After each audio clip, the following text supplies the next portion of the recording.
Ikaze ku kibuga cy'indege mpuzamahanga cya Kigali hani Kanombe niho Diamond Platnumz ahingukiye kuri uyu wa 11 Kanama cyase ku itariki 11 z'ukwezi kwa munani aho yitabiriye igitaramo cyangwa se serukiramuco rya Giants of Africa ritegerejwe kubera muri BK Arena. Ni Diamond Platnumz uje navuga ngo mu buryo butunguranye, navuga ngo ageze i Kigali bitari byaravuzwe cyane ko nta n'abanyamakuru hasanze, nta protocole idasanzwe usibye abantu bake cyane bo muri Giants of Africa bari baje kumwakira ari nabo bamuherekeje.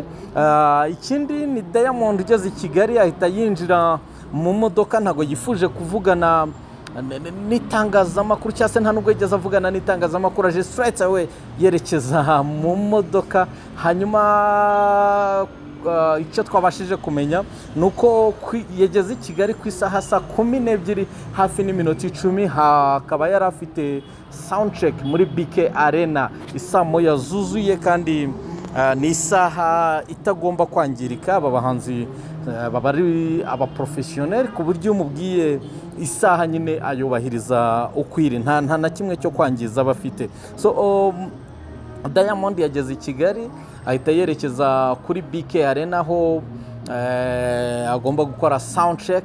So Diamond ni umwe mu bahanzi batumiwe muri Giants of Africa Festival itegerejwe gutangizwa kuri uyu wa 13 z'ukwezi kwa munani cyangwa se tariki 13 z'ukwezi kwa munani, aho mu gitaramo azahuramo na Masamba ndetse n'umubyinnyi kabuhariwe Sherry Silva. Ni mu gihe hagitegerejwe Davido, hategerejwe Tiwa Savage na Tyler muri Afrika y'Epfo. Aba bose bakazahurira mu gitaramo na Bruce Melody ku itariki 19 z'ukwezi kwa munani. Wow, ni ibitaramo bikomeye hano muri Kigali, ni ibitaramo navuga ko byitezwe n'abantu benshi.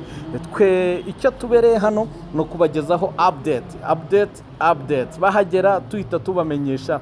Ahangaha i Kanombe nta kibazo, turahababereye ku bwanyu, hanyuma n'abandi uko bazagenda baza tuzagenda tubamenyesha. Ariko nanone ku rundi ruhande n'amakuru yose ajyanye n'iri serukiramuco cyangwa na Giants of Africa, icyo bigusaba ni kimwe no kudakura ijisho kuri igihe.com, hanyuma ukurikirana imbuga nkoranyambaga zacu, udukurikira umunsi ku wundi, natwe ntituzagutenguha. Njyewe hano i Kanombe ndi Emi.